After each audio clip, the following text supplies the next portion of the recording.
Şimal regionunda qədimliyinə görə fərqlənən rayonlardan biri də Qubadır. Rayonun bir çox yerləri tarixi əhəmiyyətinə görə seçilir. Onlardan biri də Ərdəbil küçəsidir. Bu küçədə inşa olunan evlərin forması və üslubu müxtəlif memarlıq nümunələrinə aiddir. Bundan əlavə adı çəkilən ünvanda 2 tarixi məscid də var.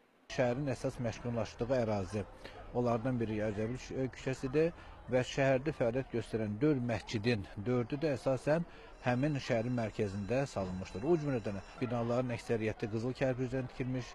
Bu deməli həmin şəhərin, yəni bu binaların, həmin yaşayış evlərinin qədim tarixə malik olmasını bir daha sübut edir. Tarixçi Elxan Məmmədov Ərdəbil küçəsinin Cənubi Azərbaycandan köç edən soydaşlarımız tərəfindən salındığını bildirir. Belə ki, Cənubi Azərbaycanın Ərdəbil şəhərindən olan həmvətənlərimizin bu yerlərdə məskunlaşması prosesi aparılıb. Bu ünvandakı evlərin əksəriyyəti bir mərtəbəlidir. Mənzillərin çoxunun zirzəmilərində müxtəlif tarixi abidələr yerləşir. Ehtimal var ki, Ərdəbil şəhərindən köçürülən əhali burada məskunlaşmış və burada yaşayış məskəni yaratmışlar.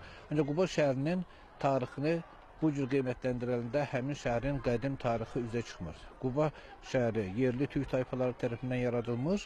Ərdəbil küçəsində yerləşən tarixi yerlərdən biri də görkəmli mütəfəkkir Abbasqulu Ağa Bakıxanovun yaşadığı evdir. Hazırda Tarix Diyarşünaslıq Muzeyi kimi fəaliyyət göstərən evin yaxınlığında görkəmli şəxsiyyətin heykəli də var. Elnur Arifoğlu, Elmar Hacıyev, Quba.